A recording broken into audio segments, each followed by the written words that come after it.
Hello, Tom Lebecki here with the latest edition of the New Theory podcast. It's probably easier to get the President of the United States on than our next guest, Jamie Giovinazzo from Eat Clean Bro. And if you live in New Jersey, you cannot swing a dead cat without coming across one of his advertisements, his social media, his promotion. Jamie, welcome to the New Theory podcast. How you doing today, brother? Doing great, man. Thank you so much for the introduction. Okay, so I admittedly, really cool. Have been following your progress for about 5 years. And what I mean by that is, saw you on social media, see something a bit here, a bit there, and then just along the way, like, oh, wow, this guy's doing some cool stuff. And then I kind of want to start with, give us your formative years. Where did you grow up? Tell us a little bit about you, and then how did you get to start Eat Clean Bro? So, I'm Jersey, born and raised, baby. I grew up in Lawrence Harbor. Okay. Went to Old Bridge High School my freshman year. Then I finished high school at Freehold Borough, became a Freehold boy. So, grew up in Middlesex County, lived in Monmouth County, used to wrestled for the short conference, met a ton of good people in the wrestling world. Nice. After wrestling, I got into bodybuilding, and that's kind of how Eat Clean Bro started on accident. Thank you, Leo. Thank you, bro. I ended up, so big part of bodybuilding is preparing all your food. So, for me, working out and pushing myself physically was always that was my life. I mean, from wrestling, bodybuilding, but the missing part was the nutrition. And then once I started trying to compete in bodybuilding, I had to learn how to eat. And it's a pain in the ass to cook that food. So I was a personal trainer back in 2005. I was, essentially I was just personal training because I love to be in the gym. I always joke and say I was a gym rat. Yeah. I was a gym rat before it was cool to be a gym rat. Obviously the fitness industry has really blown up over the years, but back in 2005 before Instagram, it was weird. I was kind of weird. Why is he always at the gym? Why does all he care about is working out? And I was a total bro. And one day I was changing in the locker room. Someone saw me, was like, whoa, man. I was shredded. Dad bod, shout out to the kids. Yeah. I'm not shredded anymore. But the guy was like, hey, man, what do you eat? And I said, chicken, sweet potatoes, broccoli. And he said, could you make me some? And I was thinking, I make $200 a week personal training. If I could just cook for this guy and get my food for free, then I could keep all my personal training money. And that was the entrepreneur thought process, which is it was comical because I was just how do I offset my expenses and get this food for free? And so I started cooking for him. And then the next day, this was during the mortgage boom. So my gym was right next door to a huge mortgage bank. These kids were lighting money on fire. I mean, they were making money hand over fist. And I started cooking for him. Then I started cooking for two of his friends. And then it just snowballed into this huge corporate account. And I had no business experience. I had no culinary experience. I was 19 years old, and it was much more than I could handle. I destroyed my dad's kitchen. So my dad and my stepmom were like, Jamie, you got to go somewhere else. We can't do this here. You're destroying the house. Wait, hold on. How many meals did you have to get to a week to need a commissary? It got to 500 meals a week pretty fast. Doing 500 meals a week off of a Jenna Air at home. Yeah. So you got to understand, if I had to make 500 meals out of my house right now, I could do it no problem because I have the experience now. Yeah. But before, I had no idea how to do any of this. So, but that gave me, so what happened was that opened up the part of my mind where I was like, wow, I could own my own business. And the one thing that always registered with me that made me feel good about this was I know the food that I make. I know how much it costs. Yeah. And Eat Clean Bro is an honest living. So when I was a personal trainer, I had to charge $100 an hour. I was getting 22 of it, and Yeah. the gym was keeping 78. And I felt like Yeah. that was just an unfair, unhonest, like, Yeah. I didn't agree with that. I thought like the customer was getting raked, and I just felt like it was a disproportionate, like, I just felt like the margins weren't fair to the customer. So when I started cooking the food and everything, and I was making pennies on the dollar, I felt like, you know what? I'm giving everybody a really good deal. They're getting healthy food, and like I get to do what I love every day. So it was all around win. And that's why, like, it's something I've always felt good about doing. It's something I've always loved doing. And it's just it's honest living, man. And that, I have a random question. So here's the thing. Like, this is why I did a podcast. People gotta yeah, listen. Like, they gotta rewind what you just said, and they need to listen to 20 times. You saw an opportunity doing something. Fuck it, I'm gonna like work for free, or eat for free. I'm gonna go ahead and service this client. The mortgage boom. You could easily got sucked in as selling it with those guys, get licensed, and go off to that. Like, you maintain a single track mind. You jumped on it. So I could unpack that last 8 minutes for hours. But one question yeah, I have is, I know the space a little bit. I'm a digital marketer. So two of the big expenses, as you know, are marketing costs and food costs. So in the beginning, how did you manage food costs? Because you were trying to, like, hey, I want to cook, I want to get this to 8, 10, $12 a meal. But then next thing you know, you got spoilage, you got, you fuck up, you get returned, yeah. like, how did you manage your food costs, your expenses in the beginning when you didn't know what the hell you were doing?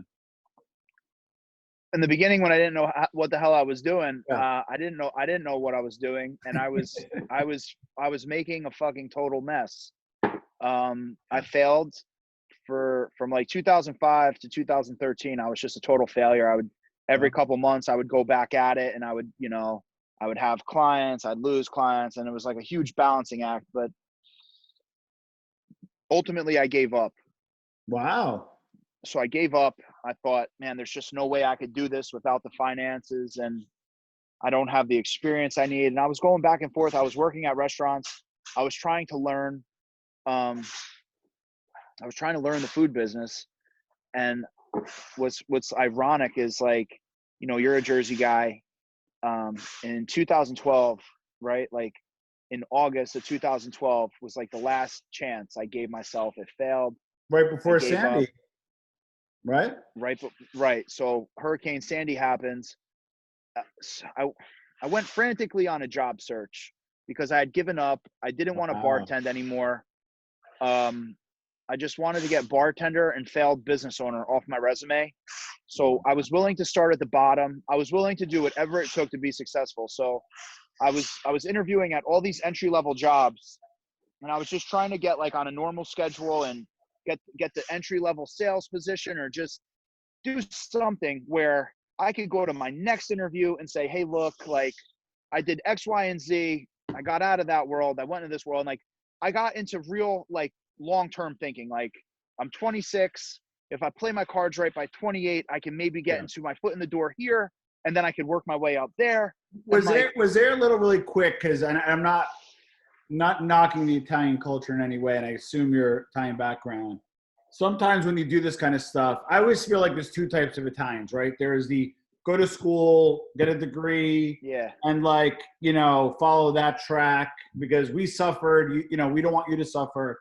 And then you have the entrepreneur people, the landscaper with the 200 trucks, Yeah. but then they're the first to tell you, Jamie, why don't you go back to work? Or Jamie, why don't you, did you get a little bit respectfully from your family and friends, like, dude, give this up, and a little bit of pressure, or was it self-imposed pressure, or both? So, like, I love my dad, and Yeah. I would not be the man I am today if it wasn't for my dad. My dad's an entrepreneur himself. Yeah.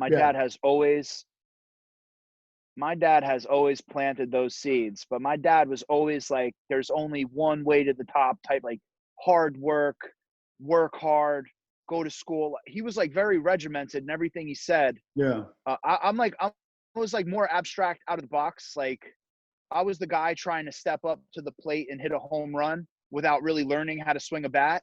And that used to just drive him fucking crazy. Yeah. And he would always like pick out my weaknesses. And, you know, like looking back, like my dad was pretty fucking, like, he was a serious motherfucker, but like, now it's like, dude, like I needed that. Like I wouldn't be who I am today if my dad wasn't some motherfucker that was just out of his mind. But what I'm getting at is, where did he stand? Give me like 2012. Was he like, son, I love you, give it up? Yeah, what did he say?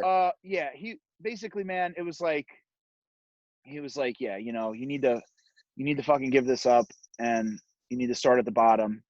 And it made sense, you know. I needed to give up the idea that I was some motherfucking important asshole. I was just some fucking idiot trying to start something. So I did have to start at the bottom. And when I accepted the fact that I needed to start at the bottom, as much as it got harder, it kind of got easier, because I was able to embrace, like, fuck, man, this is going to be really fucking hard. And once I came to terms with the fact that there was no easy way out, like there wasn't going to be an easy way out of this. Like, I was 26 years old. I went looking for jobs. Like, it was like Sleepy, Muscle Makers, Best Buy. It was like the third interview at Best Buy. I didn't get hired. That was super discouraging, man. That was like a major, major blow. But so hold on. So we're into 2012, and if I'm not mistaken, I'm just going to give you the bleacher seat view. I felt you got on the radar screen in 14. Does that sound about right? Okay. Yep. So walk us through what the hell happened between August of 12 and 2014 when I first saw you. So obviously Hurricane Sandy devastated New Jersey. Where I grew up in Lawrence Harbor was, you know, most of Lawrence Harbor didn't get devastated, but I lived on the beach. So like I was down the hill, and where I grew up, my street got fucking destroyed. Yeah. My childhood home is not even there. They had to bulldoze it. So wow. So my mother, my grandmother, my uncle, they all lost their homes where they were living. And it was a very depressing time. And I was very sad because I was not in a financial position to help anybody. I was living at my buddy Paul's house. And I just remember thinking, like, I don't know what I'm going to do. Because at this point, in 2012, I had given up cooking. Like, I was like, I need to put this behind me. I gave it everything I fucking had a million times. It didn't work out. I got to move on. Well, hold on. What was the definition of not working? Were you putting money into the business? Were you not satisfied, not growing quick enough? I want to capture and encapsulate. Yeah, so what was the definition of that? It was like, dude, it was a joke. I was just some fucking kid. Yeah. Selling food to my friends for like $5. And making it for like 505. Yeah, I got it. It was just a fucking joke. Like I look back on myself, and it was just a joke. So, the big problem. Jamie, I want to reframe this a little bit. It's just basically your dummy tax. You paid probably, let's be honest, probably in the six figures in dummy tax, and that's okay, brother. That's more than okay. I had one of my best friends was my partner, and every time it started to get tough, he would quit. And when he would quit, it was just like, I was not good at overcoming obstacles. So like, and for an entrepreneur, and you see it now too, like even like more experienced entrepreneurs, like, man, if a tire falls off, dude, you got to figure out how to get that tire back on. And like, you can't waste any time. That was something that like, I just didn't know. Like, I felt like, oh, well, this guy quit, so it's over. Or like, it was like really real rookie shit. And, it was a joke. I mean, it wasn't serious. Like, you know, my dad used to say, like, look, man, like, you never hurt anybody. Nobody ever got hurt. You're never bankrupt. Like, so like, it was a dummy tax. It was a fucking education of a lifetime. Yeah. I was getting real world experience for a lot less than what the hell these universities cost. So the business knowledge that I got and the education I got off the street, man, I put that up against any master's degree, any formal education. So, I mean, I learned from, I spent so much time with so many great entrepreneurs over the years. Like, you know, when I would go to those office buildings and I was driving my car and I was cooking the food, I mean, everybody saw me, they saw the drive, they saw the fire. And like, it was just like, it was like, you know, my charisma, and everybody just wanted to help me. So my dad, you know, was very frustrated with me for most of my life. He put a lot into me. Yeah.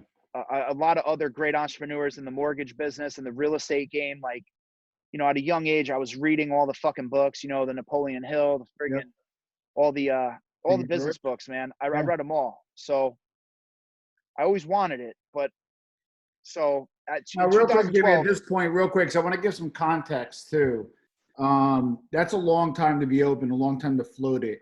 Did you take in any cash from anybody? Did you give up any equity at this point? Give us a structure at this point. There's no structure. So let's just go. Yeah, there's no, bro. It's Eat Clean Bro. It's not like Global Meals. No, but you will be. I'm trying to get that trajectory of how you were a shit show to La reposting it. Like I want to get there, you know?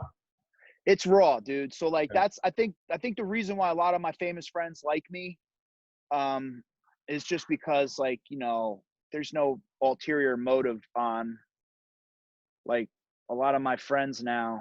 They're just, it's cool, man. So I'll run you through Sandy to 2014. Yeah, please. So Hurricane Sandy was like a major fucking wake up call. You know, I'm like, dude, you're 26. You're a fucking loser. Your mom, your grandma, your uncle, like, your family's fucked. You can't do nothing. You're living at your buddy's house for free. It was like a real big reality check, and it was like rock bottom. So I was like scrambling, you know. I thought I wanted to do security at a hospital. Like, I was trying to do anything but get bartender off my resume. Fast forward, December fucking 31st, going into New Year's, I made a declaration. I said, dude, I don't know what the fuck I'm going to do, but I am not going to be in the same place next year. Like, I'm not going to let another year go by and be in this same position.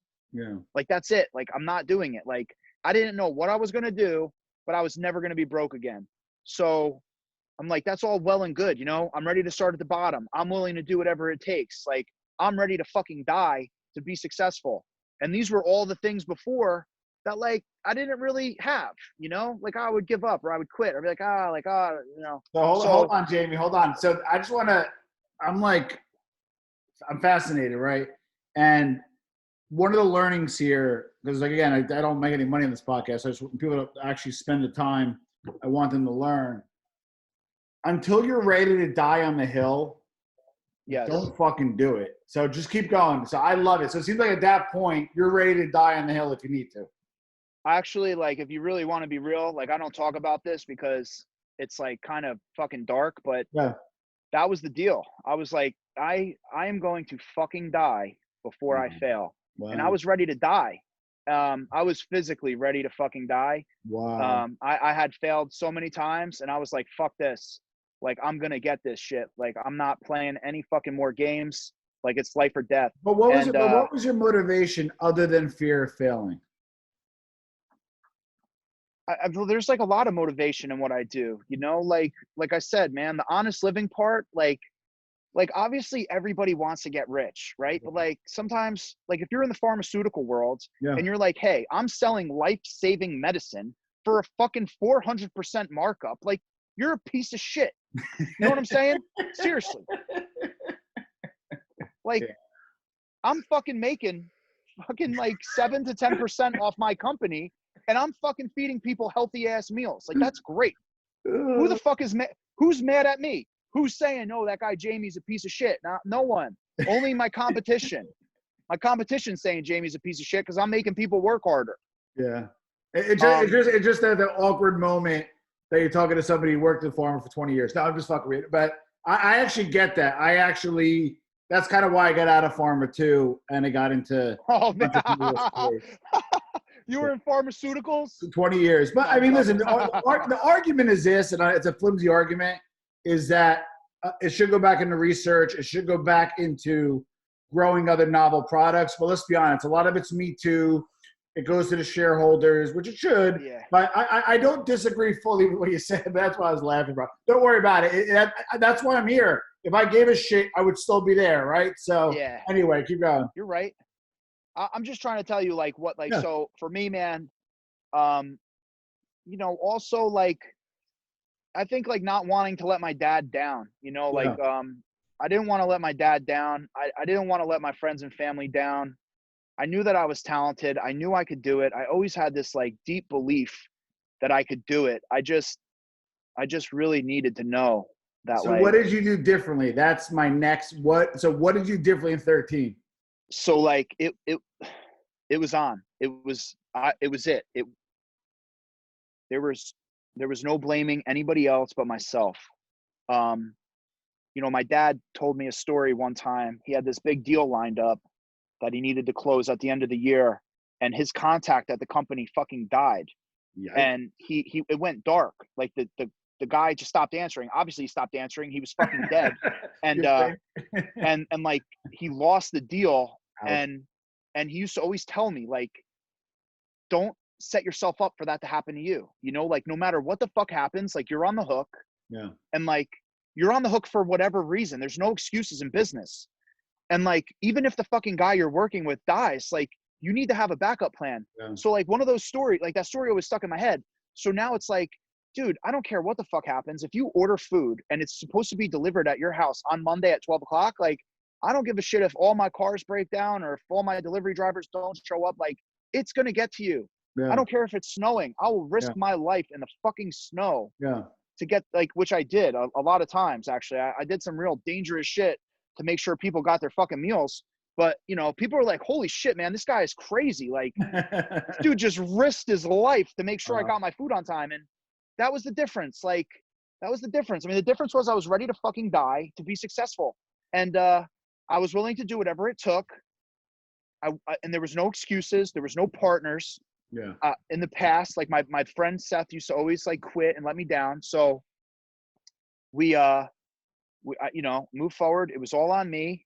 We lost no, keep going, James. We lost your video, but keep hold going. On. How about now? I had an incoming call. Perfect. So I started cooking. So hold on. So this is the crazy part. Yeah. The crazy part is I'm ready to do whatever it takes. I'm ready to fucking stand at the hospital and check IDs. I'm willing to do whatever it takes to just not be a bartender anymore. Yeah. I'm like, dude, I'm like, all right, this is all good. You know, I'm motivated. I'm ready to go. But like, what the fuck am I going to do? Yeah. You know, this is January 1st. January 13th, 2013, bro. I'm sitting down staring at the wall. I'm like, what the fuck am I doing? Yeah. My phone rings. It's the same guy who asked me what I ate when I was changing in the locker room in 2005. He's like, yo, man. He's like, yo, man, are you still cooking? Dude, I look at the wall and I'm like, I'm thinking like, yo, nobody's hiring me. I'm bartending Thursday, Friday, Saturday. Wait, so hold on. So Eat Clean Bro was completely shut down. I had a sense that you were like kind of had a skeleton crew of customers that you kept minimal. You completely it was over. It was over. Oh shit! I misread that. Oh shit! Yeah, it wasn't Eat Clean Bro until 2013. Oh wow. Yep. Wow, that's scary. It's almost scary in a way. It almost didn't fucking exist. Holy shit. Oh yeah, it almost didn't happen, man. So my buddy Matt Schultz was like, Maddie. Maddie is a friend of mine, and on our agency side, we did some work together too. Big shout out to Maddie Schultz. Yeah, he's the man. So, and he was another guy. You know, when I was a kid, when I was 19 years old, man, he was with me like every day, teaching me business, sales. Like, he put a lot of time into me too. You know, good guy to learn from. Good guy. Oh, dude, I was surrounded by the best. Like, that's one thing people don't know about me, like, because I don't have a big vocabulary and shit. But I was around, like, when I was a kid, I was around a lot of good people. So, so Matt calls. I don't know if you know Barry, but he was working over at Barry's office. I know of him. I know Matt pretty well. Barry I heard of. So he's like, hey, are you still cooking? And I look down and I'm like thinking to myself, dude, I might as fucking well do this because like I got nothing going on. No one's hiring me. So I put my palm over the phone and I yell at Paul. I'm like, yo, Paul, like, do you think your parents care if I cook in their kitchen? He's like, no, man. do it. So I'm like, yeah, Matt. I'm like, yeah, I'm still cooking. Like, what do you want? And he's like, well, me and some of the boys want some meals. Like, if you could just get us like, some low carb meals. And I'm like, all right, cool. So I hang up the phone with him. I start going through my fucking Rolodex, because over the years I built like a clientele of people I used to cook for. Naturally. And yeah, like, I've been doing this shit since 2005. So from fucking 2005 on and off till 2012, I built a book of business. So I started going through my phone. And I was texting everybody like, yo, Jamie's cooking. And, I had January on my side. Obviously, January is the easiest time of year to sell somebody a healthy meal. So I got my orders in. I got like 82 meals that week. I had $300 from bartending that weekend. Nice. And I took my last $300, man. I went to the farmer's market and the ShopRite right in Freehold, and I started cooking. And I just made a promise to myself that no matter what, like, my customers would be happy. I would keep my customers coming back, and I wouldn't let anything stop me. So hold on, so because I don't want to gloss over. Not that you're glossing, if anything, in detail, which I love. So Matty got you back in the game. You got enough clients to be dangerous. You adopted social media early, and that's where it kind of picked up on the brand. Was that the first, like, other than recycling the Rolodex, word of mouth, friends and family? What was the next step after that point? Because that's kind of what, don't get me wrong, not anybody, but get the Rolodex, the family, friends, that's your core group, right? I'm interested on how you got the person who didn't know you to order from you. Walk us through how you got those first orders. So it's really funny. Like, I always say, like, I had street cred before Instagram. So I'm at Paul's house. I'm like pacing around in the backyard. I'm on Facebook. I see my boy Sean Dua from high school checks into the Olympia. And I'm like, oh, that's kind of weird. Sean's the Shreds guy, right? Yes. Yeah. But if Sean like never really worked out. Sean was just like some sweet kid. Like, he's a finance guy, right? Yeah. So it's like, Sean. Yeah. What the fuck are you doing at the Olympia? Like, I was trying to be a bodybuilder, and Sean's like, oh, he's like, I'm the CFO of Shreds. And I was like, oh, dude, no way. Like, that's fucking cool. Yeah. I'm like, man, I wish there was something we could do together. He's like, well, why don't you bring meals up to Jersey City, and I'll see what Arvin thinks. Yeah. And I'm like, damn, that's actually a really good idea. And a day later or whatever, he's like, yeah, Arvin actually heard of you through Mike, because I was always friends with Mike the Situation, and Arvin and Mike were friends. And his brother Frank used to save all the containers. So they had this fucking closet full of to-go containers. Oh shit. And so Arvin had heard of me back to that, had street cred before Instagram. Yeah. So I came up to Jersey City with Arvin. Arvin liked me. I started cooking for Arvin and some of the executives over at Shreds. And then Arvin started putting me on. So Shreds was the company that pioneered affiliate marketing through social media platforms. 100%. So like, and I say they pioneered it, and sometimes people look at me like I'm wrong, but I'm not wrong. Like, no, Shreds, it is true. Now when you see every celebrity selling something, or you can't go on social media without seeing somebody sell something, that is because of fucking Arvin. That is because of Shreds. Yep. And like, Paige Hathaway, Joey. Right. So Joey Swole. Yeah. Devin Physique. Arvin took a bunch of regular people. Yeah. Made them famous, and but you know how he did it, which was interesting. You know how he did it. I mean, I know you know how he did it, but can you easily articulate how he did it? Because that's what people don't really understand. Because I kind of know, but how do you feel he did it? Because it's genius how he did it, He did a lot. I mean, I wouldn't. Here we go. Sorry, go ahead. I can't put like one single finger on how he did it, but I do think he created a facade. I think he created a lifestyle. I think he like got people more engaged with the actual people than the product. And I think he went about it like I think he was hitting it on multiple heads. I don't think he was just driving in one direction. I think he was a full 360. Bingo. Bingo. Yeah. And really quick. So what he did special was, and there's got to be a case study on these guys, and I don't know how they're faring now. And I know like there are a lot of haters, and when things got rough, a lot of people jump ship. But you got to give credit where credit's. So I'm like, I think I know of you. I think we're both like, wherever the ball lies, it lies, and you got to kind of say, hey, it's there.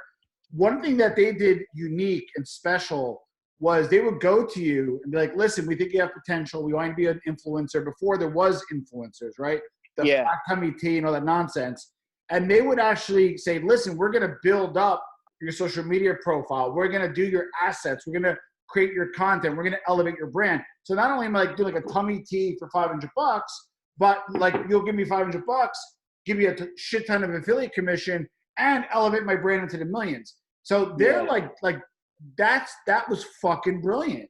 So yeah, like, they were like anything away from that, you know? They were like a talent agency that was like, yeah, it was, and they were taking people who like they did they made a lot of, I think they really helped they Paige Hathaway was a nice girl, but so I'll get into where Lala, but you're right, you're absolutely right.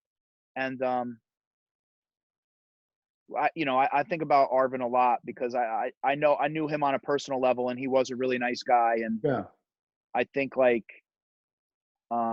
he was so successful at that time, and I would try to talk to him a little bit, like, yo man, like, we should do a charity, or we should give back a little. And I think where all the hate came from was like there was just no humility in that brand whatsoever. They were just all flexing. They were like, there was like too much success in people's, and you can't do that because then people start to fucking hate you. So like my whole thing is like, every fucking Thanksgiving and Christmas, dude, I feed 4,000 people. I do so much shit all year long, but then every Christmas and Thanksgiving, man, I go hard. I'm always giving back. And at the end of the day, if someone wants to hate me for being a millionaire, well, like, dude, I've given over $1 million of fucking shit away. Like every fucking dollar I get, dude, I'm punching back hard. So, and you know what? My success breeds other people's success. And I'm always like letting people know, like, hey, like, yeah, I make a lot of money, but dude, I give a lot of fucking money back too. So if you want to hate me, that's on you. But like, I'm not the guy you should be hating. So, well, I want to, number one, never apologize for your wealth, because at the end of the day, you earned it. That's America. And that's why we're fucking here, right? Number two, I want to get to your, and again, but hold on. At the same time, Shreds would still be here if, like, as much of a following as they created, like, they fucking, like,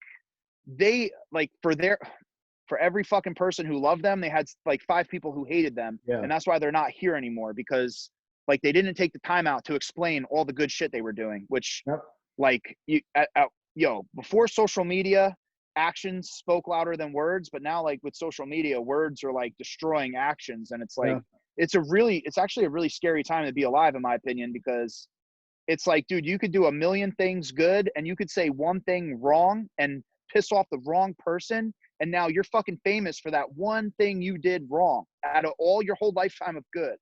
And it's something to be aware of, because it's like, it's fucking scary out there, man. Well, it's how quickly a multi-million-dollar brand can go away like that. And it's funny because I was debating whether or not to do like a podcast series on Shreds, and you should, because they fucking, like, they went from being a fucking startup in the basement to 2 years later being like a $50 million supplement and fucking high-rise penthouse apartments to them like fucking crashing and burning, which was like, dude, they went from, it was fucking insane. Well, I'm gonna give you my reasons really quick why I think they failed, and you're gonna probably agree, disagree, and that's what makes these conversations great. The first thing is I'm a by heritage, I'm like an SEO guy. Heritage, I do PR and all the other stuff, but I'm an SEO guy. And those guys didn't give a shit about SEO. They cared about renting a Ferrari to do a photo shoot in LA with so-and-so. And the problem with influencers, and you know this, is you have a finite ecosystem that you keep promoting to. You hit a max cap and you can't grow, right? Versus if you have organic and people find you, hey, I'm looking for the best supplement to lose 20 pounds, in a healthy way, like those are the people that grow, because I find it, I love the brand, I build advocacy, I share it on social media myself without paying me, and then that's how you grow. So I think they neglected a huge channel. The second thing is, and this is what you said earlier, their hubris got in the way. They got too cocky, and this is this. If I had to say one sentence as to why they fail respectfully, and I'm a huge Arvin fan, be careful of the magician who believes his own tricks. And I think they were a magician at one point, and they started thinking the tricks were real, and they weren't. It's not a knock on them, but that's how I feel. I love Arvin. Yeah. And I don't think he deserved what happened to him. But yeah. I'll tell you this, Devin Physique, I think I could tell. I was in the inside. Yeah. I can tell you, and Arvin is my friend. Sean Dua is my friend, and fucking Jesus Christ, my brain, Unker. So those three guys, like hardcore. When you meet those three, yeah, they're intense. Like, dude, well, they're very intense. They're very dude, when you look at those three and you think, Jesus Christ, you three people work together, it's almost unbelievable, because when you know them all on a personal level, it's almost impossible to believe that they were inside the same room at the same time. Yeah. Just because their will, their belief, dude, some of the strongest those three people have some of the strongest personalities I've ever come in contact with. Yeah. And those three people were there.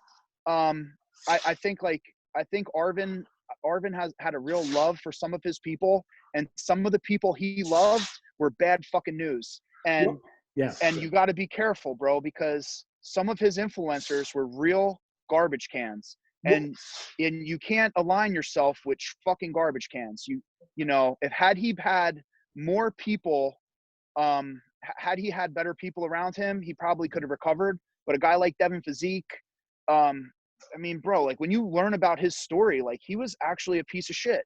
So it's like, how do you get behind a brand where, but you know, I know Arvin loved Devin. So it's like, it's horrible. It's hard. Well, hold on. I want to just jump in a second, because I'm super passionate about this topic. Is the first issue is, and I was going to say the third thing is, and the last part was poor crisis management. And I don't know if Devin had a picture with him and a goat. I don't know like what they had on him. But like when the crisis manager came down, he kind of did like the CEO, like we take accountability video. That's like 1989 called Bill Clinton and said, hey, 1995, here's what we did wrong. In the social media age, you need to own it. Hey, we fired them. They were fucking up. They're gone. Here's our brand values. Here's what we're looking to do to atone. And we're looking to work with you. And they had a little bit of an opportunity to rebrand. I felt they should have rebranded at that point. They had the customer database, they had the channels, and the truth is, it didn't have strong brand equity because it didn't hold up based off of two numbnut influencers. You know what I mean? Like, and they doubled down down. And then here's what and here's what I love, and you'll appreciate this. Meanwhile, what's her name? Paige Hathaway is selling this, and Devin Physique has this new program. Hold on. Pivot, right? Yeah. Yes, but Paige Hathaway was never a bad person. Like Devin Physique was a legitimate, like he sandbagged them. I agree. And like, yo, it was over his assistant. Like he owed his assistant $2,000. Yeah. All he had to do was pay his assistant $2,000, and no one. This would have never have like. Yep. It is. You know what? I think because we're both Jersey guys. Yeah. Like, look, man. I fucking love Arvin. He's a good guy. And you know what? It's the same thing for me. I had some people around me in the beginning that I really loved, but like, yo, they were not good. I had to let them go. It was painful. I did it. And now like I have a really good group of people around me. Yeah. And I'm just very like, cause of stories like that, man. I'm really like, I'm not invincible. You know, I always tell this story. I always tell my employees this. When Harris, the casino, got that fucking club, the pool, right? And they had the pool party. Yeah. They were like, their shit don't stink. They weren't letting people in. They were acting like the hot shot. Yeah. And then Borgata opened the fucking premiere, right? And then people stopped going to the pool. Then they wanted to go to the premiere. Then HQ opened up at Revel. And then people stopped going to premiere. It's like, you got to be grateful for every fucking customer you have. Yep. You got to let your customers know, like, hey, you're supporting me. I'm giving back to my employees. I'm giving back to my community. I'm providing a better place to work. Like, you are supporting, like, you're not fucking paying for me to fucking live in a penthouse and drive a G-Wagon. You're paying for me to give people a fucking paid vacation, for me to fucking give, you know, fucking 300 turkeys to a food drive on Thanksgiving. Like, so, man, it's a fine line with this shit on social media. And there was no way for them to know because they pioneered it. Kind of like pioneering the fucking West, you know, people got to the mountains and then died in the snow because, hey, they didn't know that the fucking mountains were there. Well, So they say pioneers, what is it? Pioneers gets slaughtered, settlers prosper. Usually the people that pave the road are the ones that get screwed. So when did you first, okay, so who were your first, okay, so we had Matty Schultz, you had some shout outs from Shreds. Who were your first advocates in the beginning? So Shreds really, like, if it wasn't for Shreds, I don't think Eat Clean Bro would have had such a huge advantage to everyone else. I mean, Eat Clean Bro so one of Shred's big influencers was Massey. She was a huge Latino celebrity trainer. She at the time had 1 million followers, and that was before Michelle Lewin, and she was the biggest fitness influencer on Instagram. So, like, she was a really big deal. She was in Manhattan. She was training the celebrities, and Massey just liked me. And she's like, hey, Jamie, I got you your first celebrity client, Lala Anthony. And I was like, oh, that's really cool. And, you know, I say, like, God is with me because, like, I got to tell you, man, if there was anybody besides Frankie Edgar, like, Lala Anthony and Frankie Edgar are two of the best fucking people I could have ever got hooked up with. Because they're the realest motherfuckers. They're not trying to, like, there were some people in the NFL who were trying to squeeze equity out of me, and it was really fucking great that happened with Lala. And so I started cooking for Lala. She shouted me out, and I got 40,000 followers in 24 hours. Wow.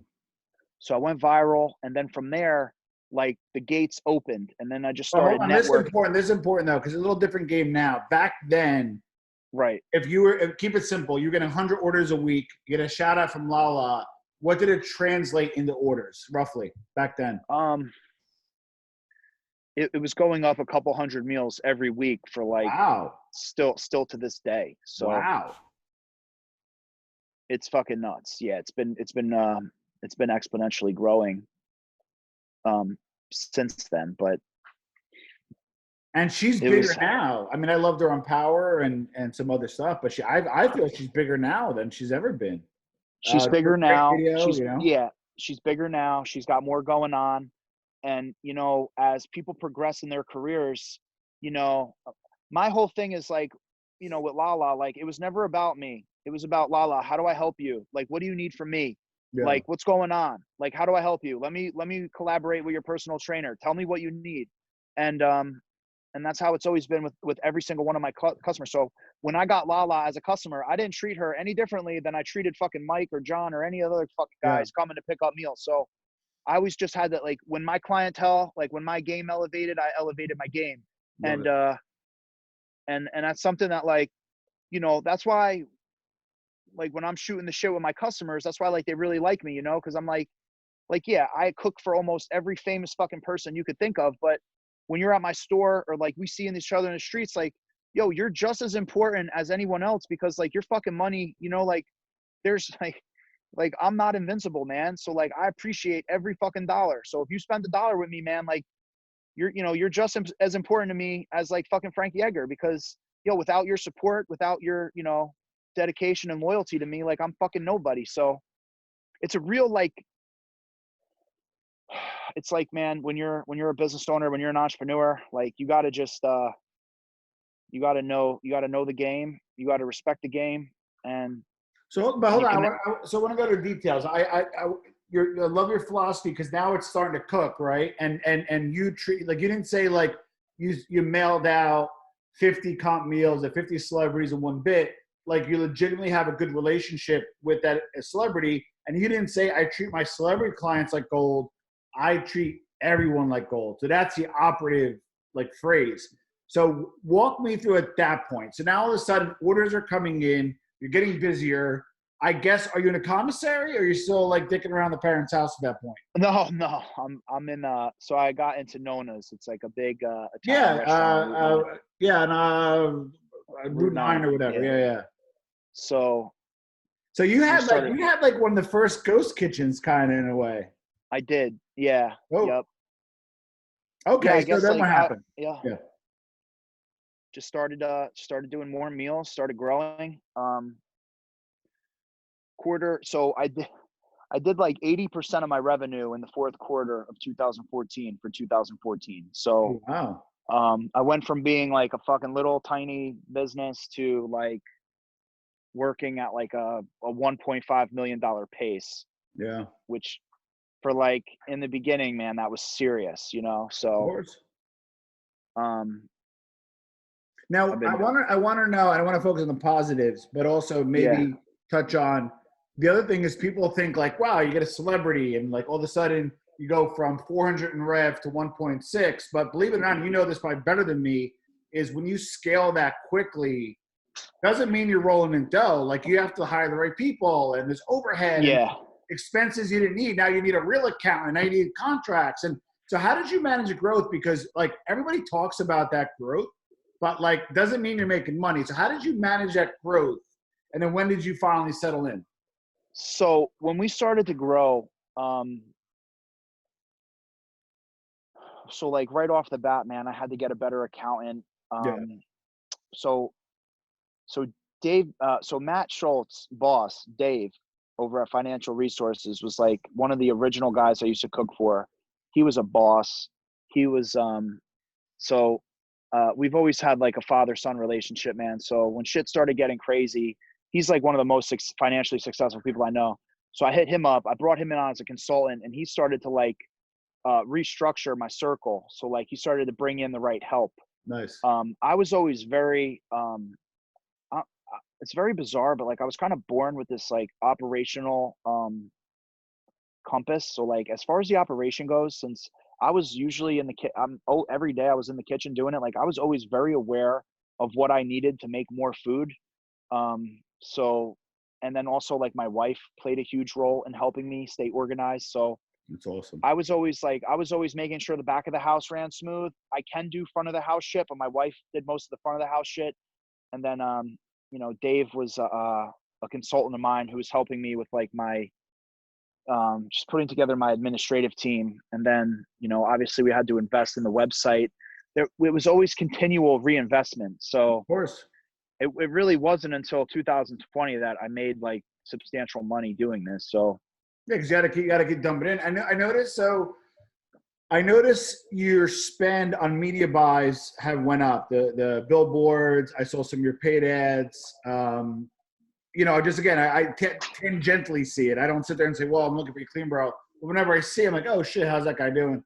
So just being a digital marketer, I kind of have a feeling that your marketing spend, you know, went way up, right? So how long did social media last, and when did you say, "Oh shit, you know what? If I want to grow the pace I want to grow, I got to reach people in other ways." So when was that time frame? all right. So how old are you, man? I gotta be 45, bro. I'm old.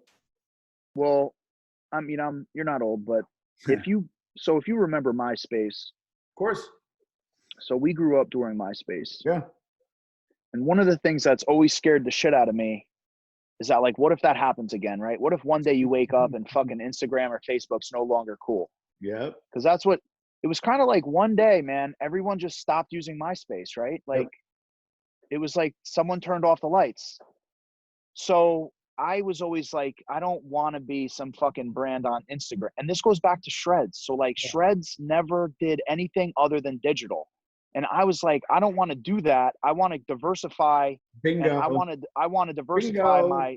my because if any of those outlets go down, at least I'm diversified. So I I I started doing the billboards locally Yeah. just to see, like, I started small just to see if they worked, right? I put one up in my hometown in Old Bridge and my phone started blowing up, like, Jamie, seeing your sign, seeing your sign. I'm like, all right, that's cool. So, like, I started to think about the traffic pattern and I'm like, all right. So then I put one in Sayreville on 35 South. So, like, going over the bridge, you're seeing the small sign on 35 South, and then you're seeing the big sign Jamie, on we Route 9 North. lost your video. Hold on, it's important. Hold up, we lost your video. There we go. Okay. I'm on 10% battery. I might have to move inside to get my friggin' thing back on. But shit. You know what? Let me get plugged in so I don't die. Yeah. Probably max 10 minutes, but I want to keep it organic. No, it's all right. So the billboard started working. Oh. So I got the two. It was cool, right? So can you see me? Can you hear me? See you. The audio is a little rough. Why don't we do this? We're gonna pause for a second. Yeah.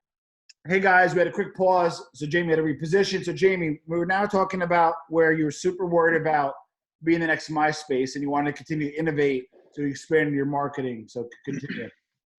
So, like I said, man, I started with the billboard in Old Bridge. Then I doubled up in Sayreville to get that like larger than life kind of impact where like you're driving through Sayreville, then the next town's Old Bridge. You're seeing Clean Bro twice, which it's a deceivingly large marketing play. So for the people driving down that road, they see two billboards. They're like, oh man, so double the impact. The billboards were working. I was liking the billboards. So we launched that. I think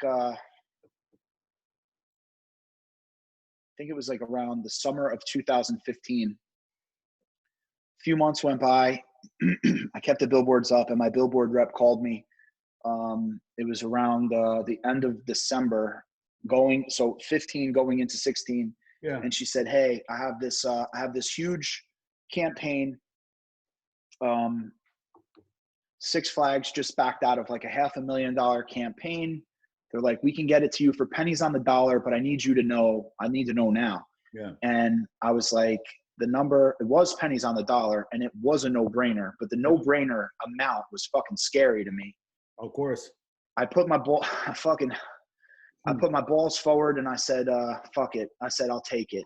Nice. And going into January of 2016, it was Clean Bro, Geico, Miller Lite on the Turnpike. And that gave me that larger than life persona. Me and Kayla were sharing a Kia Soul, living in a 1-bedroom apartment in Old Bridge. And we had a campaign, and we had Six Flags Great Adventure fucking billboard campaign on the Turnpike. So, we, that one paid off fucking big time. Yeah, but so hold on. So like, obviously you did it, right? And you got a great deal on it. But was it like, hey, advertising transactional, or was it like, fuck it, the worst case scenario, get the brand out there, get awareness? What was the strategy behind it? Because people, there's many reasons to get a billboard for it. How much was awareness and how much was just quick ROI? So, my whole thing with the billboard was like, our first billboard had like a plated meal, had a fork and knife with a glass of water, and it said like Clean Bro, healthy prepared meals. It had like this shit on it. And I thought like it's like too much. Our second billboard on the smaller one was like, it was just Clean Bro. And then it had like a couple fucking things on there that we did, like healthy fresh meals delivered, yada, yada. And it was Bobby Schneider at Out Front, who's like, yo, get rid of that shit. Yeah. Just do this. And I was like, I'm a big believer in taking expert advice. Yeah. We did just the words, and the strategy was really like, quick, I love it. Eat Clean Bro. I don't think there's even a website, no call to action, nothing. Fucking love it. Yeah, so like the strategy behind the board. So the iconic Clean Bro has Clean Bro, and then it has www.ecleanbro.com at the bottom. Yeah. Or ecleanbro.com at the bottom. The strategy behind that is to just like intrigue people to go to the site, because at the end of the day, like ecleanbro.com is where we do our business. So like we can't do business with you until you go there. So you're intrigued enough to, what is that? What is Clean Bro? People would always say like, what the fuck is it? Yeah. And people Google it, and then they see, oh, all right. And then they could look at the food and they could think, all right. Or they could say, oh man, this shit looks good. Like, let me buy it. That was the real strategy. I'm a real big believer in not overthinking things. Yeah. The KISS principle, keep it simple, stupid. Keep it simple, man. So the billboards work. It's a really great brand reinforcement. It's also like, so in Atlanta, I'm in Atlanta now. You're in Atlanta, God bless. Yeah, I have a kitchen in Atlanta. So I did a huge billboard blitz, and then I went looking for influencers. Yeah. So like, influencers want to be a part of the winning team. They see the billboards, they think, oh man, like it's just an extra layer of what the hell am I looking for? We call it in marketing, we call it the ladder credibility. So yeah, I got it. Like there are people in New Jersey living home in their mom's basement spending more money on bottles a month than I pay on billboards. But like, people drive down the New Jersey Turnpike and they think I'm Bill Gates. So it's a very all right. So you doubled down or quadrupled down on advertising. You grew to Atlanta, so it paid off. Walk us through. So before we get kind of like how you're doing today, what were some of the big obstacles during this growth period? Other than spending a shit ton of money. My biggest obstacle is just like, being betrayed by people I thought were my friends. Yikes. Obviously technology was a big obstacle for me because I'm not a technology guy, and eClean Bro is a technology company. So it's kind of hard. The biggest obstacle is just real. So like for me, man, I'm like a go. Let's figure it out as we go. Yeah. As the organization scales, you just need to have more calculated decisions, because as your organization grows and the more people are involved, you need to have clear communication so people know what their roles are. It's like deploying a football play. Like you can't just snap the ball. Like people need to block, people need to run straight, people need to cut, hook. Like everybody, like the game plan needs to be more precise. So I put the right people in place. I have people like really carefully looking over the financials. I have people managing like waste and spending. I have people like carefully planning and executing the marketing, carefully planning and executing the technology investments. And for me, man, that's like really the biggest obstacle, was getting out of my own way, letting my employees grow into bigger roles and trusting them. How many meals do you do in a week, roughly? We got up to almost 40,000 this winter. Damn. With COVID, man, everybody started hoarding food. Oh yeah, so, how did Jesus? I'm going over the bit. Walk me how COVID affected you? COVID, Jesus, man, I got like this dry throat. Yeah. I'm coughing on the podcast. I don't want people to think I have COVID-19. I have a dry ass throat. as we're. So like, there's a couple of ways, right? So for the customers, for the business, COVID-19 happens. The NBA got shut down. People started thinking, holy shit. They started hoarding food. Orders exploded. Yeah. The employees snapped into position. Everybody got their food. There was no inconsistencies. There was no late deliveries. All the customers, super grateful, super happy. I think like looking back, we were one of the only delivery companies to not totally shit the bed. I mean, everybody fucking tripped and fell for COVID-19. eClean Bro fucking started running. Instacart. Well, hold on. How did you make up for that capacity? Did you do 24 hours or find dormant kitchens? How did you make up for that excess capacity? My infrastructure, right? So like my grandmother used to always tell me about the 3 little pigs. And I always think about the little pig that built his house out of bricks. Yeah. I've always built eClean Bro out of bricks. So like each single step, each single process, like our bandwidth to withstand a 7,000 meal increase one day. Like, I don't know, like, imagine going to a restaurant, having to make an extra 7,000 fucking plates. Well, that's why, how'd you do it? I think that's a fascination point.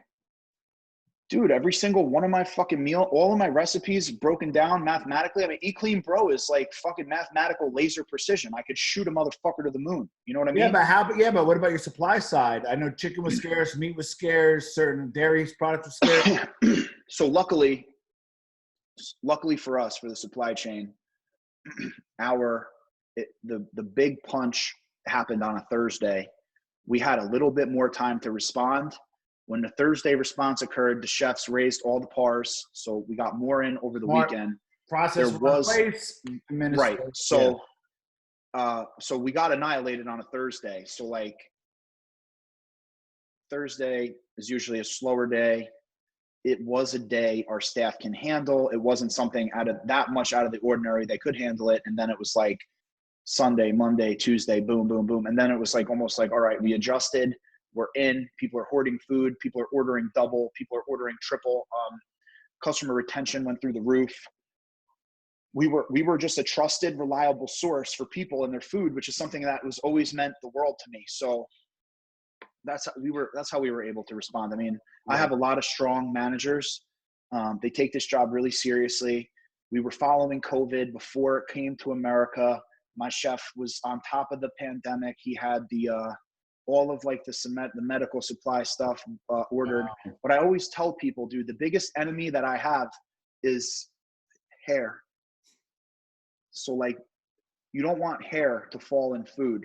Naturally. So we're naturally like pretty much a fucking lab anyway. So you go into work, you're all like buttoned up, covered, because you don't want the hair to fall into the food. And so how is it? So you had increased food. Wait, hold on. Right. Increased food orders. How is your retention? Were these people more like, hey, can you get me through it before you get back to work? Or did a lot of these people stick with you? Every summer, we typically just fall off a little. It's just the natural sales cycle. Yeah. So we are having I think we're up like 30% from last year, which is fucking, hey, no one's complaining with that. Yeah. Also, Kettlebell Kitchen went out of business, which I think is a huge help. They were a prepared meal company in New York that what happened to those guys, just out of curiosity? Dude, they fucking blew through funding, man. They got like 27 million, got crazy, spent it all, and had to fucking close up the doors. Yikes. That's why I say, like, those guys were Ivy League graduates with fucking officer military training. I mean, those guys are the most educated motherfuckers on the planet, badass dudes, and they sank their ship. So that's why I say I put my street smarts up against any Ivy League degree. Love it. Or just being I mean, I don't even know if I'm cocky or not, but just being some motherfucker from Jersey who's been through what I've been through, I put me up against any Ivy League degree any day of the week. But so one of the things I'm most proud of is when COVID-19 happened and they shut the NBA down. When they shut the NBA down, that's when I realized, like, oh shit, this is not a fucking joke. Like, I didn't know how to take it at that point. Like, I didn't know how to take it. They shut the NBA down. I got in front of all my departments out in the parking lot. I said, guys, look, this isn't a fucking joke. We need to get ahead of this. We need to understand that, like, this could be a very, we cannot have any outbreaks here. Yeah. We need to protect each other. Like, nobody can go without a paycheck until June. I thought the lockdown was going to go until June. That was back in like fucking March. Yeah. I was wrong. I mean, we're in Jersey. We're still locked down. So you were allowed to operate though as an essential, correct or no? I mean, dude, I'm the perfect fucking service for COVID-19 because like you can order food. It shows up. It's food for the week. You don't have to leave your house. Yeah. But what I was most proud of was my employees, the morale.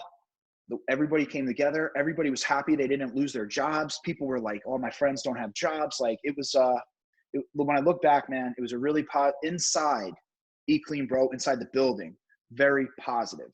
Employees were fucking grateful that their employer was out for their safety. We were ahead of the game. So did you get any PPP money or no?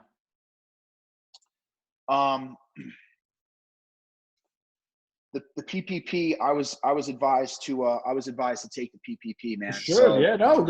Yeah. I took it for both my businesses. I super needed it, and when I needed it, oh fuck no, it was needed. I don't care. People, that's the one thing. I don't care if you're open and working and even growing.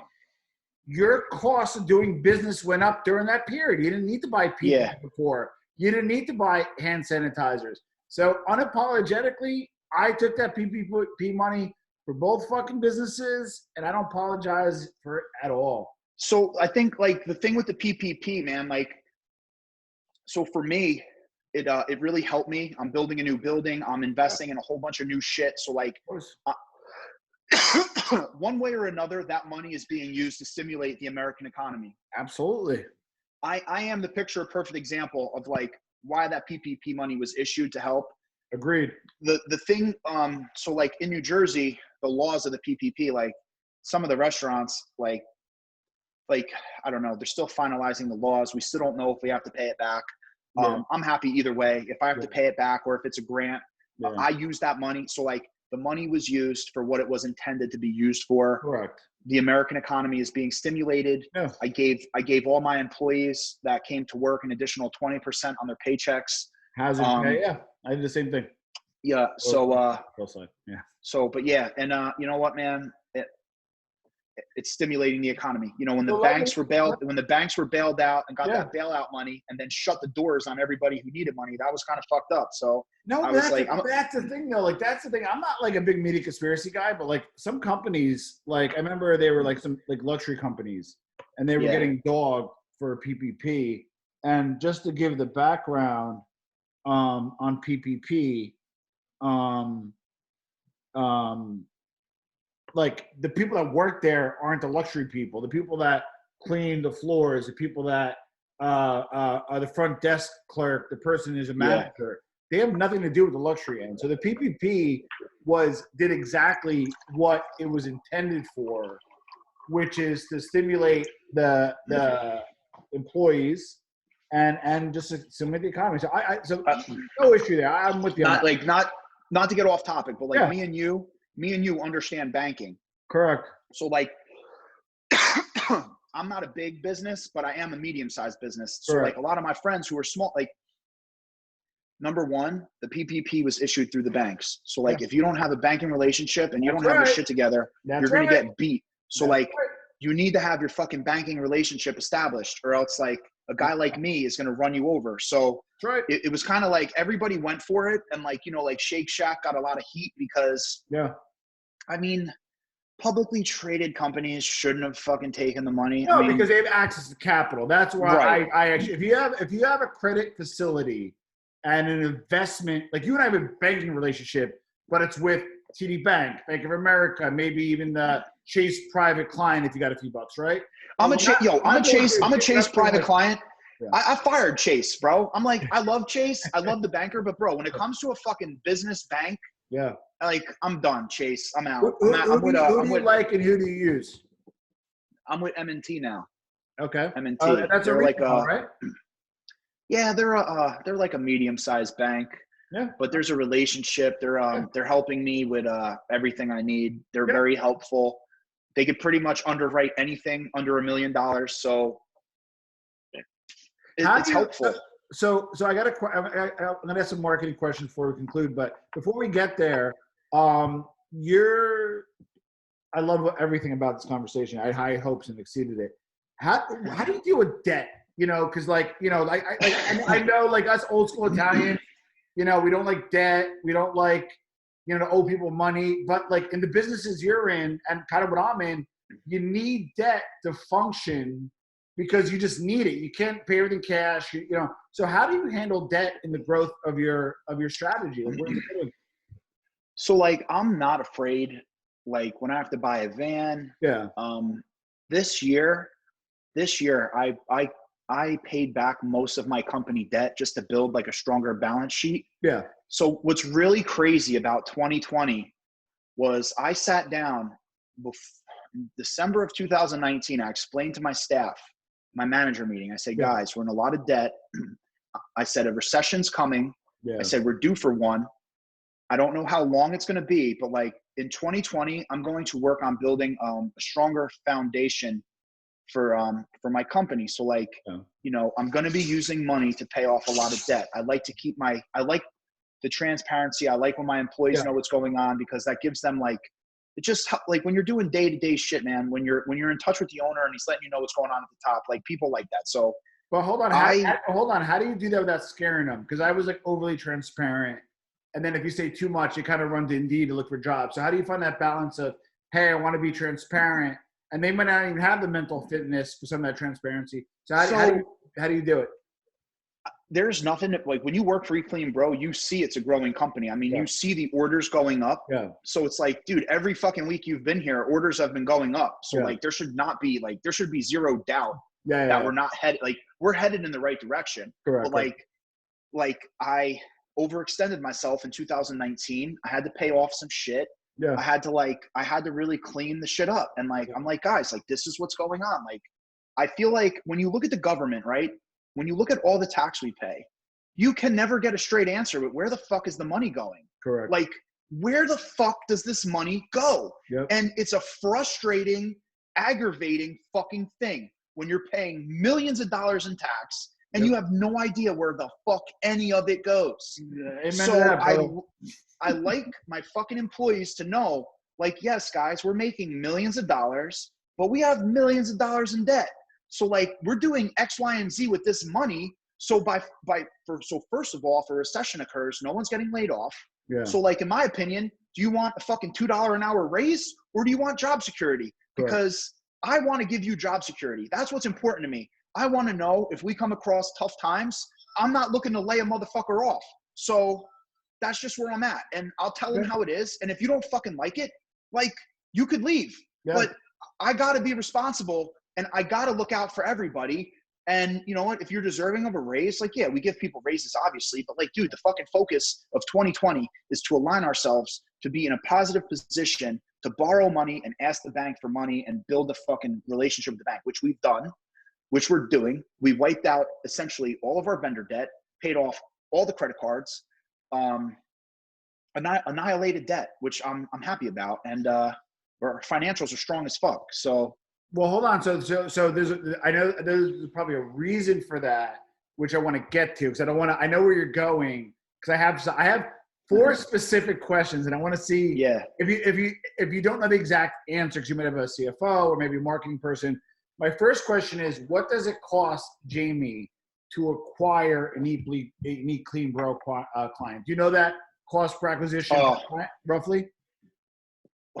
One of the issues, so one of the things that I spent bad money on was I invested like $500,000 into a website I never got.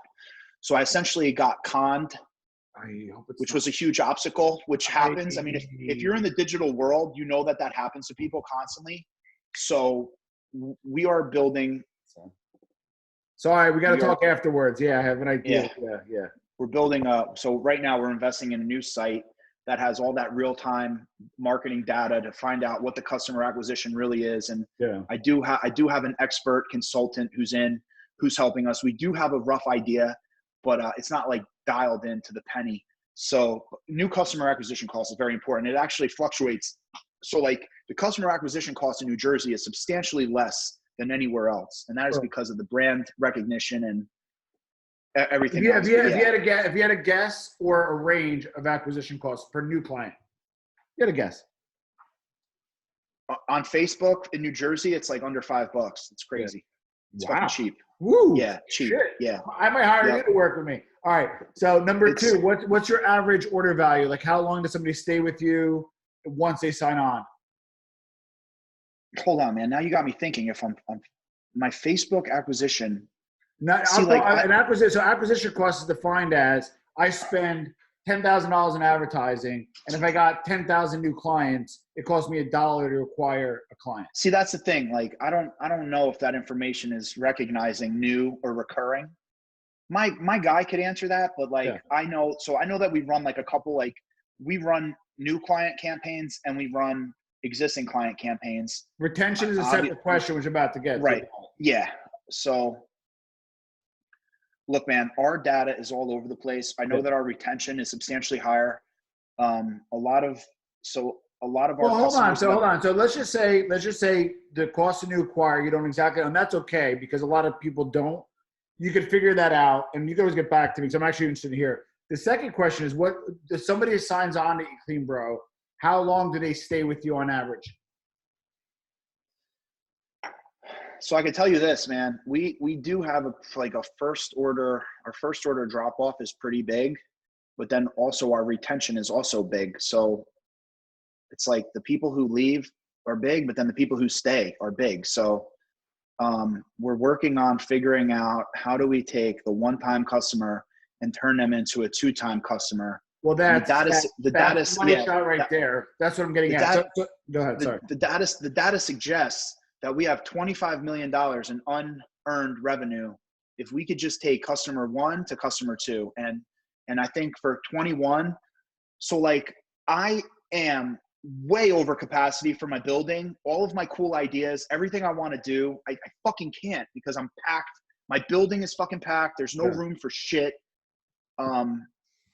So I'm really excited about 2021 because I'm going to do some of my new ideas. I'm going to try to evolve my brand into a more family-oriented experience and like try to grow. So like as I grow, I'm 34. I have 2 kids. You know, what the fuck can I go on Eat Clean Bro and order where I could, you know, interact with my family, have food for my 2 kids, and like, you know, so that way I could do maybe I could do a dinner on Monday from Eat Clean Bro, a couple lunches, and then like maybe a fucking salad kit for my wife on Monday or Tuesday too. So I'm trying to diversify and do some different things, food related, that help families spend more. See, like it used to be like, I just wanted to help people eat healthy and save money. Now I want to help people eat healthy, save money, and spend more time with their family because I really never knew what it was like to have a family. I mean, before I had kids, I didn't really understand like, yo, you want to be with your fucking kids. And, so now I'm like, let me help people spend more time with their kids. Well, I think, and you kind of answered the question without answering it. So I just want to elaborate to those who are still watching. Hopefully they are.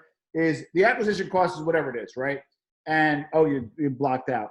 And the key is, I think your play right now is, don't get me wrong, brand awareness, continue to get new people. Don't get me wrong, but you're right, because if I order once, and this is all SaaS businesses or all service businesses that are monthly subscription. Is once they order first, the drop off is huge. So if you learn, which you will, because the data will come in, the retention aspect, and you keep those people, that's huge. Like, you know, the unearned revenue, which is that opportunity cost. So, dude, what's your education level? Because I have an MBA, and like I feel like I'm talking to essentially a fellow MBA here. I'll tell you this.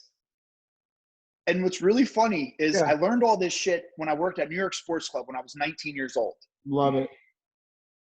They were the worst. They were the worst company I've ever fucking seen in the history of my life.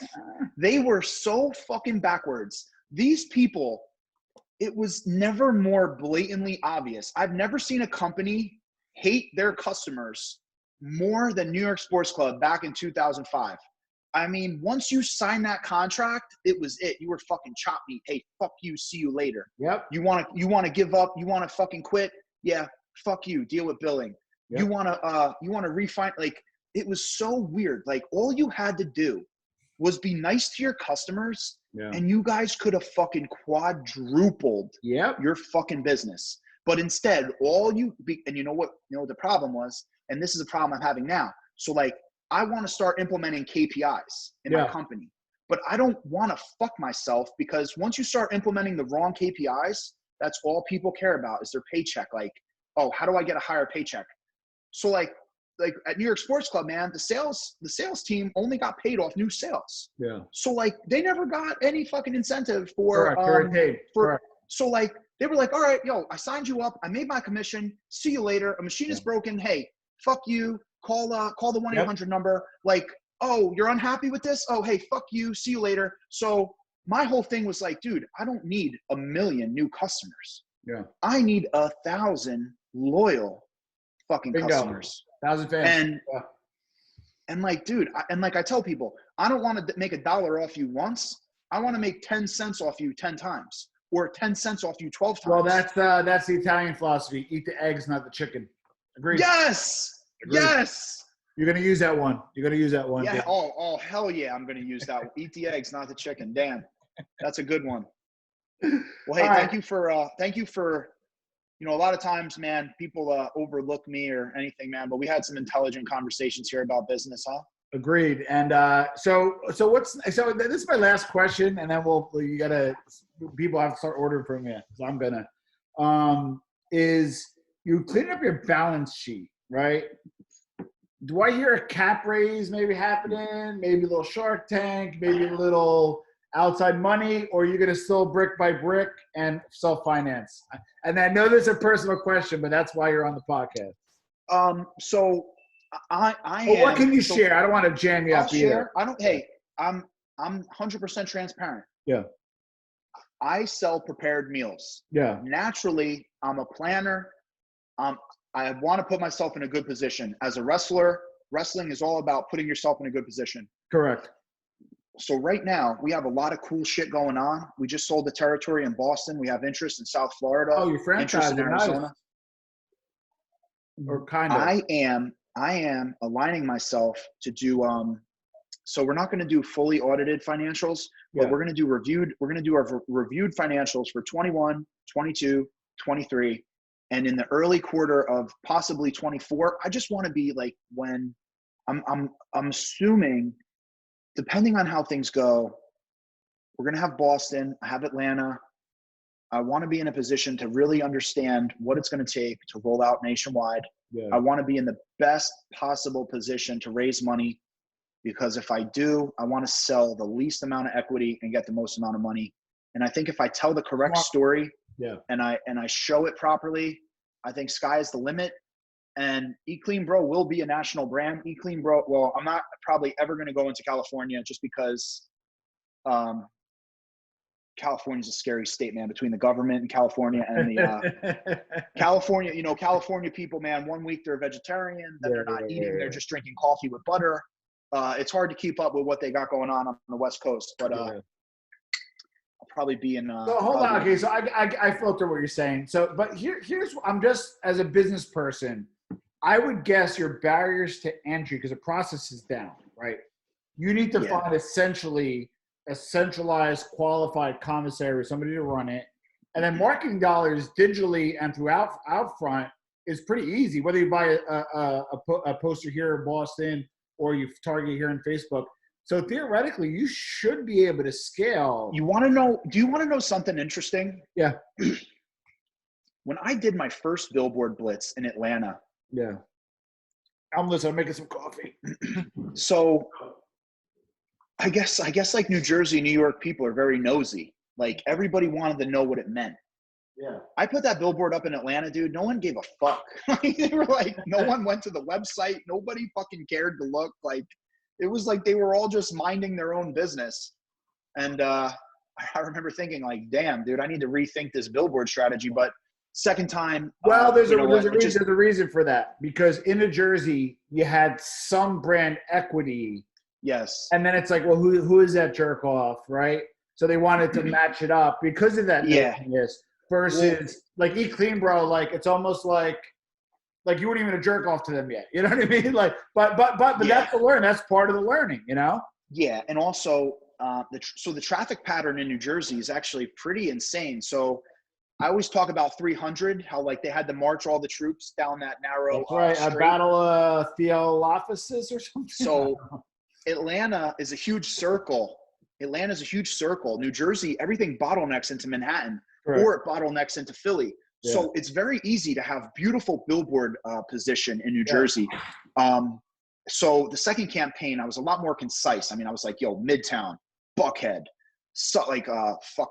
Marietta, like Johns Creek. Like, I'm targeting the suburbs and I'm targeting the hotspots. So like, it's a more concentrated effort than to just throw a bunch of shit around, because my original billboard campaign was like a total failure. But the second one's hitting people. So hold on. So and this, I think, and this is where the business maturity comes in too. There's obviously a lot of issues with in the country right now. One of which is, there's a lot of racial inequality and so forth. One of the key things that, and this is where both sides of the aisle agree, whether it be, and I follow politics, so like whether Candace Owens or even Hawk Newsom with BLM, like this is where people actually agree. In impoverished areas are food deserts, and it's fucking disgusting. Like, you can't get your food in the South Bronx. Like, I worked there. Like, you get fried food, you can get sugar processed food, that kind of stuff.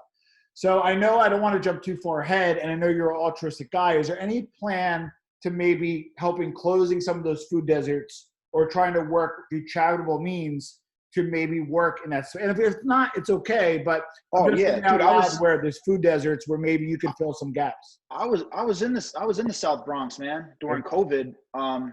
You know, I made friends with Ruben Diaz. I was Ruben Diaz, yeah. Yeah, I'm in with the councilwoman Vanessa. So like we were working with. I was doing heavily So a lot of the property development, the developers, I was selling them food for like fucking 70% off. Wow. Basically, like we were doing thousands of meals into those areas. I mean, I'm in those areas every single day. Yeah. So, you know, when people get political and people talk about oppression and all this shit, like it's real. And what bothers me is like, listen, man, like if you're really feeling strongly about this, you could do something about it. Like fucking do something about it. Like shut the fuck up and do something about it. You know, going back to oppression and going back to these problems, like I just invested in a black owned business. You know, my boy's family's from Jamaica. My boy's black. I'm like, yo, I believe in entrepreneurship. I believe in capitalism. Yeah. I'm going to make this motherfucker a millionaire. Yeah. And like, I can't fix the world and I can't stop police from doing crazy shit. But like, yo, I could take my friend who's black and I could teach this motherfucker how to make $1 million. So love it. You know, and I'm fucking filling the fridge. So there's this new thing they're doing. They're putting up fridges in, my son's here. They're putting these fridges in bad cities. So, well, not bad cities, but like, you know, Union City, Jersey City. So like 3 days a week, dude, we're loading up these fridges. I'm fucking donating food to the kids, like underprivileged kids in Long Branch. I mean, bro, when you add up all the shit I give away to underprivileged people, man, it's fucking crazy. It'll come back though. Thinking grow rich. Oh, it does. Give it will come. You know, it's like this, bro. I was blessed. Look, man, I was fucking blessed. I've always tried to do the right thing. I believe, you know, they say the only way to stop a bad guy with a gun is a good guy with a gun. Yeah. And I feel the same thing about entrepreneurship, man. I feel the same thing with capitalism. There are greedy motherfuckers in this world with money. But, you know, the only way you stop that is by, you know, people like me, you know, good people with money. So get the good guys with money to start helping. And, you know, we're going to start with there. So I got my one business with my buddy. We're going to do a hydroponic farming business. We're going to start doing organic vegetables.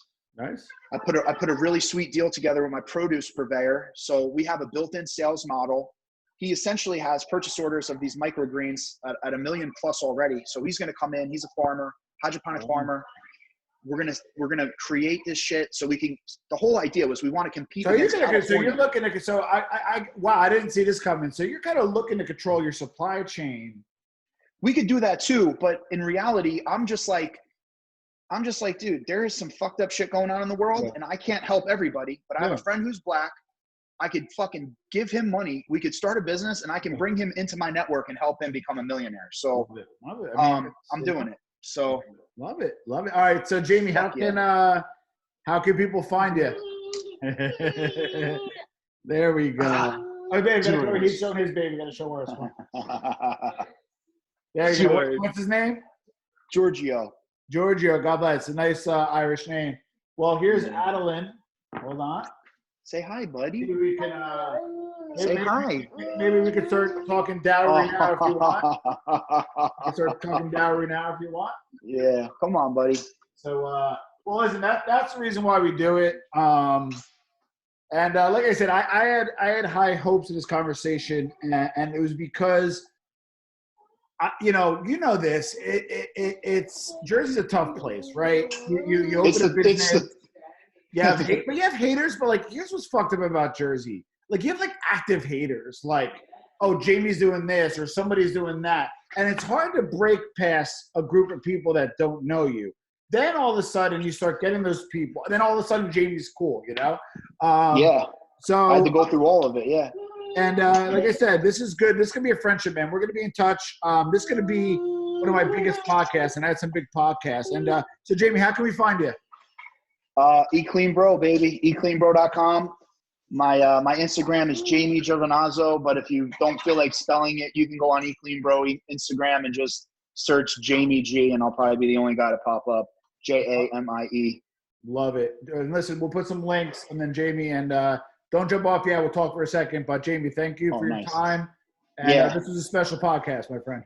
I hope everybody enjoys it, learns from it. Also, man, before I get out of here, you know, I love sharing whatever information I can. Whatever, my fucking earpod just fell out. All right. Hold on. This thing shuts off. Just if you're listening and you need help or you want to talk to somebody, man, if you want to get a coffee, just fucking take me up on it, man. I believe in entrepreneurship. Love it. I believe in capitalism. And I was blessed with a street education that's second to none. And I would love to share whatever information I have or bounce ideas off each other and just help anybody looking to start a business, man. Please, God, reach out to me. I'd be more than happy to shoot the shit with you. All right. So love it, brother. And I'll put some links below.